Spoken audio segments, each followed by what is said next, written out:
एक बार एक भक्त हुआ बड़ा ही सरल स्वभाव का। वो क्या करता था, एक परिवार में एक बालक का जन्म हुआ। बालक बड़ा हुआ, 20-25 साल का हो गया, लेकिन वो इतना खाता था कि उसके परिवार वाले उसको खिला खिला करके परेशान हो गए। बहुत मोटा था, खूब खाता था, और जैसे भोजन करने बैठे और खाते रहे बहुत ज्यादा। पूरे परिवार ने खाना खा लिया लेकिन उसका खाना खत्म नहीं होता था। तो उसके घर वाले उससे परेशान हो गए, फिर डांट देते थे। तो लोग कहते थे भैया कितना खाता है। तो खाते समय कहता है दाने दाने पर लिखा है खाना हर का नाम। तो उसके घर वाले बोलते कैसे दाने दाने पर बोल रहा है, बोरी बोरी पर लिखा है बोलो, क्योंकि वो एक बार बैठ गया तो 10 लोगों का खाना खा लेता था। तो एक दिन उसके घर वाले बड़े परेशान हुए उसके खाने की वो आदत से, तो उसको घर से निकाल दिया। अब वो बालक बेचारा घर से निकल गया। अब तो भूखा प्यासा बड़ा कष्ट हो रहा है। थोड़ा आगे गया तो वापस घर में लौट के आया। घर वाले बोले हमने भगाया था, अब कैसे वापस आए। तो बालक कहता है कि मुझे लगा कि मेरे जाने से, मुझे भेजने से अब आप लोग को पछतावा हो रहा होगा, इसलिए हम वापस आ गए। तो वो कहता है आप लोगों के लिए हम वापस आए, लेकिन घर वाले कहते तुम्हारे जाने से किसी को कोई दुख नहीं हो रहा, इसलिए वापस चले जाओ। अब वो बालक बेचारा वापस गया। अब वो सोचे कि हम ऐसा क्या करें जो करने से खाने को मिल जाए। कोई काम भी नहीं मिल रहा है, दिन भर भूखा प्यासा चल रहा है। लेकिन चलते चलते चलते चलते एक आश्रम दिखाई दिया, और आश्रम के द्वार पर एक मोटे ताजे महंत जी दिखाई दिए। उसने गया, पूछा, और बाहर से देख के लगा कि इनके घर में खूब खाने को मिलता होगा, तभी ये इतने मोटे हो गए। अब जैसे उसने देखा, पास में जाकर के पूछा महात्मा जी आप ये बताइए आपके आश्रम में खाने को मिलता है क्या? पहले तो ये बताइए आप इतने मोटे ताजे। तो उन्होंने कहा कि देखो भैया, हमारे आश्रम में जो भगवान को भोग लगता है फिर उसके बाद खूब चकाचक भोजन मिलता है, इसलिए हम इतने मोटे हैं। तो भीतर गए तो 4-5 महंत जी और साधु संत खूब मोटे ताजे। उसको बड़ा आनंद हुआ। तो बालक बोला कि हमको भी यहाँ रखेंगे आप, यहाँ रहने का कोई नियम होगा। तो गुरु जी ने कहा कि बेटा रहना चाहते हो तो रह लो, यहाँ रहने का कोई नियम नहीं, बस एक शर्त है भगवान का भजन करना है। और जैसे उसने कहा मुझे रख लीजिए, साधु संत बोले कि ठीक है रह लो, बस आरती में आना है, भगवान की आरती पूजा पाठ में शामिल होना है, और भंडारा रोज चलता है, तुमको जितना मन करे खा लो। बैठा, उसको बड़ा आनंद आ रहा है। गुरुजी से पूछा कि गुरुजी कितने बार खाने को मिलेगा? गुरुजी बोले भंडारा 5 बार चलता है, जो पंगत होता है 5 बार चलता है। तब वो बोला कि गुरुजी हम 5 ही बार बैठे तो कोई दिक्कत तो नहीं है ना?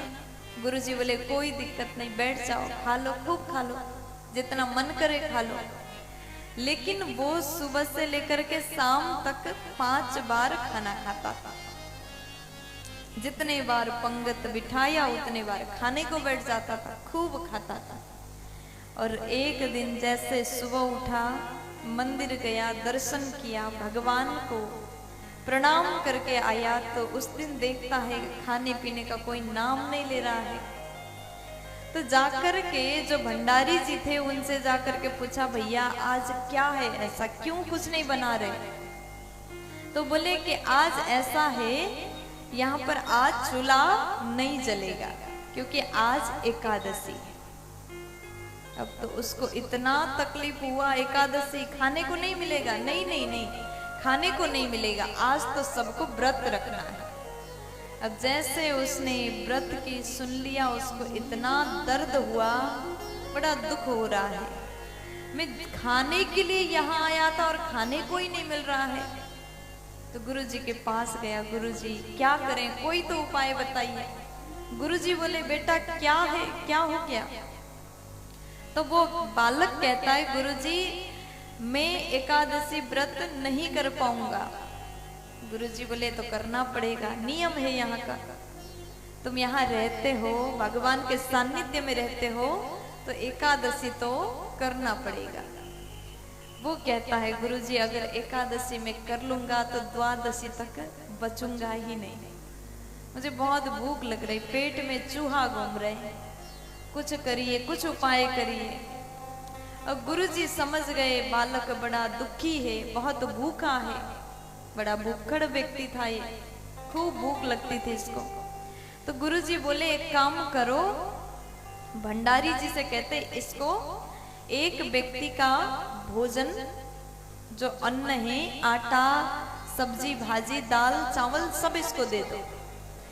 अब वो बोला एक व्यक्ति के खाना से मेरा पेट नहीं भरेगा, 2 व्यक्ति के लिए जितना होता है उतना दे दीजिए। तो गुरुजी बोले ठीक है, इसको 2 व्यक्ति का खाना दे करके भेजो। नदी के किनारे जाओ, वहां जाकर के स्वयं बना लो और खा लो। वो बोला ठीक है गुरुजी चल रहा हूँ। गुरुजी बोले बेटा बनाना आता है? तो कहता मरता क्या नहीं करता, आता है, मैं बना लूंगा, जैसा बने बना के पाऊंगा। अब वो व्यक्ति गया, नदी किनारे बैठ गया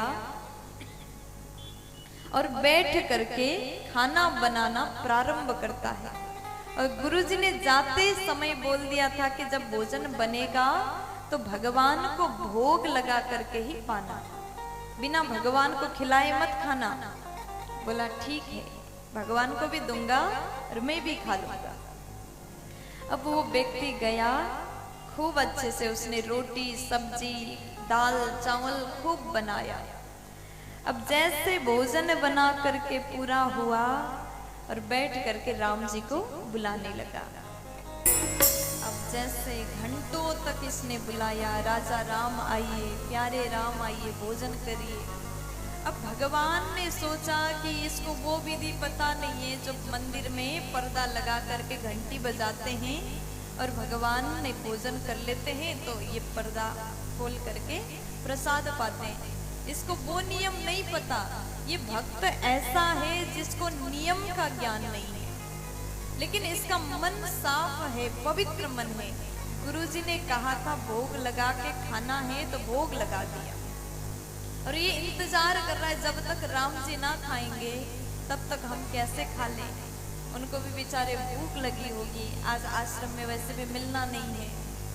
प्यार से बुलाया, इसके सरलता में भगवान प्रकट हो गए। बोलिए रामचंद्र भगवान की जय हो।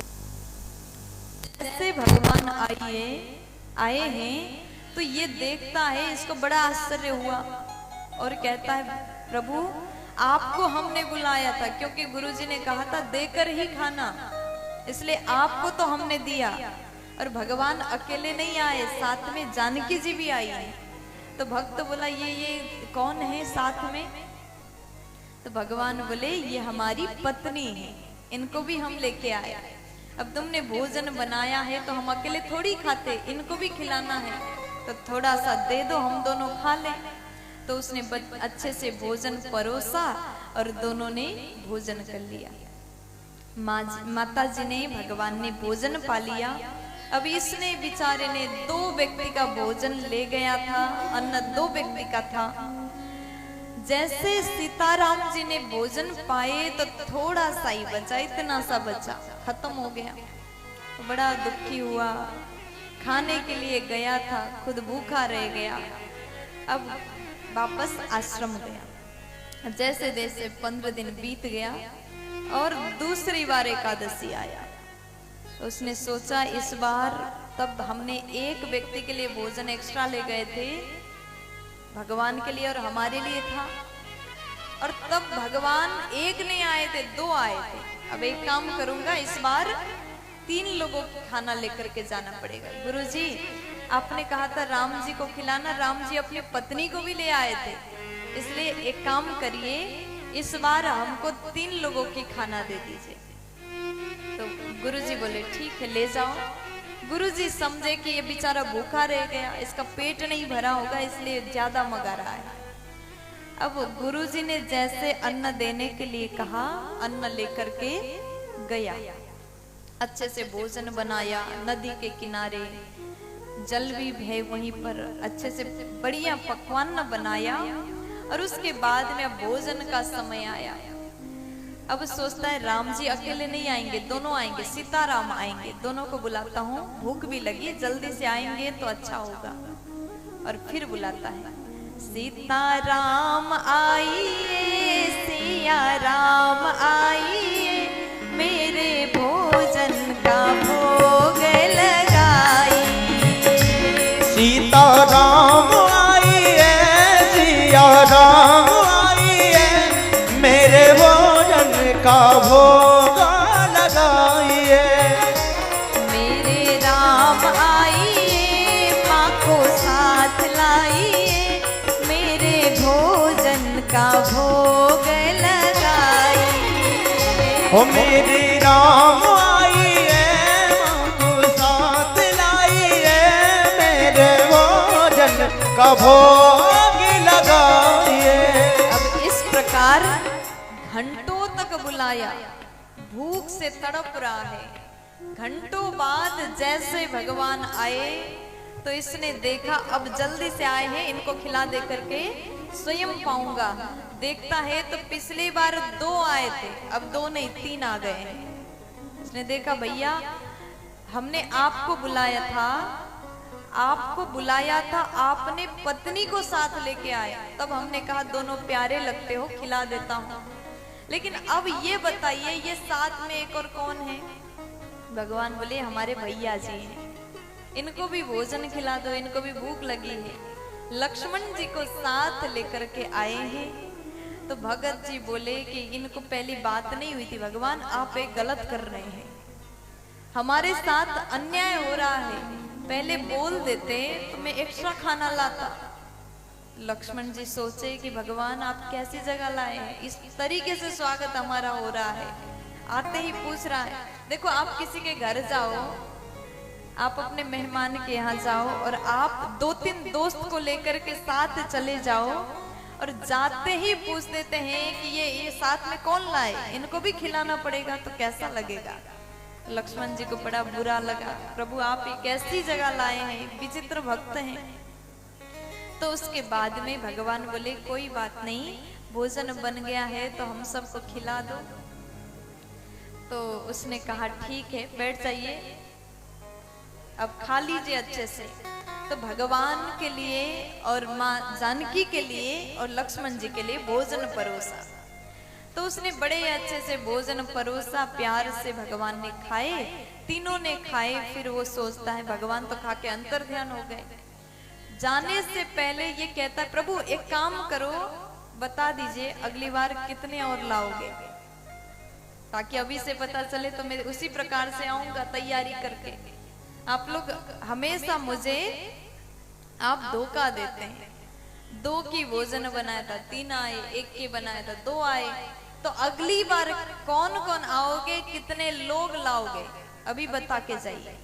भगवान मुस्कुराए और अंतर ध्यान हो गए, बताया है। अब इसने सोचा कि मैं भूखा रह जाता हूं, रोज हम भूख में तड़प रहे हैं, खाने को नहीं मिलता, आज भी बेचारा भूखा रह गया। अब बड़ा दुखी होकर के गया। गुरुजी ने पूछा क्या बात है? कुछ नहीं गुरुजी, आपने भगवान को खिलाने के लिए कहा था, हम खिला के आ गए। तो गुरुजी सोचते हैं बेचारा कम पड़ता होगा, इसको ज्यादा खाने का आदत है। तो घर आया और फिर दोबारा एकादशी हुआ तो इसने गुरुजी से कहा गुरुजी इस बार बहुत ज्यादा देना अन्न। गुरु को लगा कि ये पक्का बेचता होगा, इतना तो नहीं खा सकता, ये बेचता होगा। और जैसे ये अन्न लेके घर से निकला, गुरुजी पीछे पीछे छुप करके पीछा कर रहे हैं। अब वो गया पेड़ के नीचे नदी के किनारे बैठा और इसने सोचा आज पहले बुला लेता हूं, फिर वही लोग भोजन बना लेंगे। प्यार से बोलो। तो बैठा संकीर्तन कर रहा है, राजा राम आइए संग सीता लाइए, मेरे भोजन का भोग लगाइए। राजा राम आइए सीता साथ लाइए, मेरे भोजन का भोग लगाइए। हो राजा राम आइए, प्यारे राम आइए, मेरे भोजन का भोग लगाइए। राजा राम आइए, प्यारे राम आइए, मेरे भोजन का भोग लगाइए। हो राजा राम आइए, भैया मैया लाइए, मेरे भोजन का भोग लगाइए। और राजा राम आइए, मैं भैया लाइए, मेरे भोजन का भोग लगाइए। हो मेरे भोजन का भोग लगाइए। हो मेरे भोजन का भोग लगाइए। अभी बैठ करके प्रार्थना कर रहा है कि भैया जी को भी लाइए और अपनी पत्नी जी को भी लाइए और भोग लगा लीजिए। और जैसे भगवान को खूब बुलाया, भगवान तुरंत प्रकट हो गए, जैसे वहां बैठे ही थे। भगवान जैसे आए तो इस बार केवल भैया को और मैया को नहीं लाए, पूरा राम दरबार उपस्थित है। बोलिए राजा राम सरकार की। अब जैसे इसने देखा, भगवान बोले बताओ भोजन कहाँ है, परोसो जल्दी हम खा के चले जाएं। तो भगत जी कहता है कि भगवान एक काम करो, आज हमने नहीं बनाया, पहले खुद ही बना लो और खाने को मिलेगा।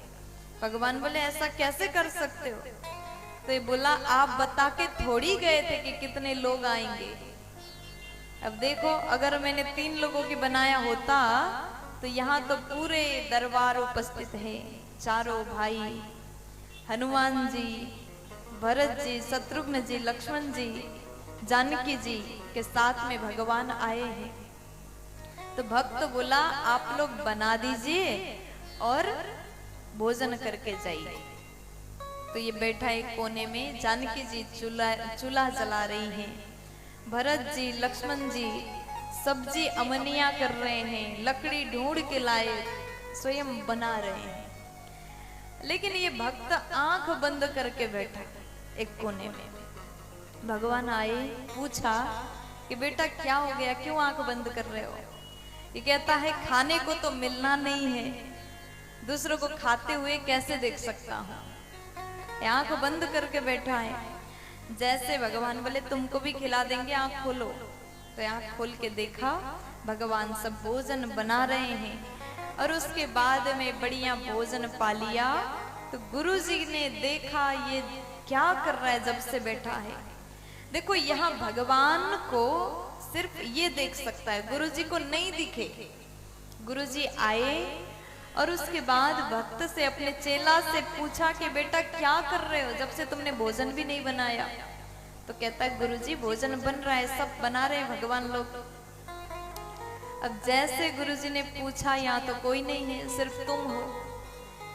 शिष्य कहता है गुरुजी नहीं, आपको नहीं दिख रहा है क्या? यहाँ सब हैं, भगवान सीताराम जी हैं, लक्ष्मण भैया हैं, शत्रुघ्न जी हैं, भरत जी हैं, सब तो बैठे हुए हैं। जैसे बोला, गुरुजी बोले कि बेटा हमको कोई नहीं दिख रहे हैं। तो चेला कहता है भगवान से, भगवान आप हमारे गुरुजी को नहीं दिख रहे क्या? भगवान बोले नहीं, हम उनको नहीं देखेंगे, सिर्फ तुमको दिखेंगे। तो कहता ऐसा क्यों कर रहे हैं, ये हमको झूठा समझ रहे हैं, इसलिए एक बार प्रभु आप हमारे गुरुदेव को भी दिख जाओ। भगवान ने कहा तुम्हारे गुरुजी विद्वान हैं, तुम्हारे गुरुजी ज्ञानी जरूर है, हम उनको नहीं दिखेंगे, हम तुम्हें इसलिए दिख रहे हैं क्योंकि तुम्हारे भीतर सरलता है, तुम्हारे अंदर सच्चा प्रेम है, इसलिए तुम्हें हम मिल गए। लेकिन यहाँ पर भगत जी रो रो करके भगवान को बोले, एक बार हमारे गुरुजी को दिख जाओ। भगवान मान गए भगत की बात और गुरुजी को भी दिख गए। बोलिए सीता रामचंद्र भगवान की जय हो। और जैसे गुरुजी ने दिखा प्रणाम करते हैं, गुरु धन्य हो गए, आज हमारे ऐसे चेला के कारण से हमें भगवान मिल गए। देखो होता क्या है, गुरु के कारण से चेला को भगवान मिल जाते हैं, लेकिन सरलता हो तो भगवान चेले से भी रीझ जाते हैं। भगवान आपके ज्ञान नहीं देखते, भगवान ये नहीं देखते कि आपके भीतर कितना ज्ञान है, आप कितने बड़े विद्वान हो। भगवान देखते हैं तो केवल आपका सरल स्वभाव। इसलिए भगवान को पाना है तो सरलता अपने अंदर लाइए।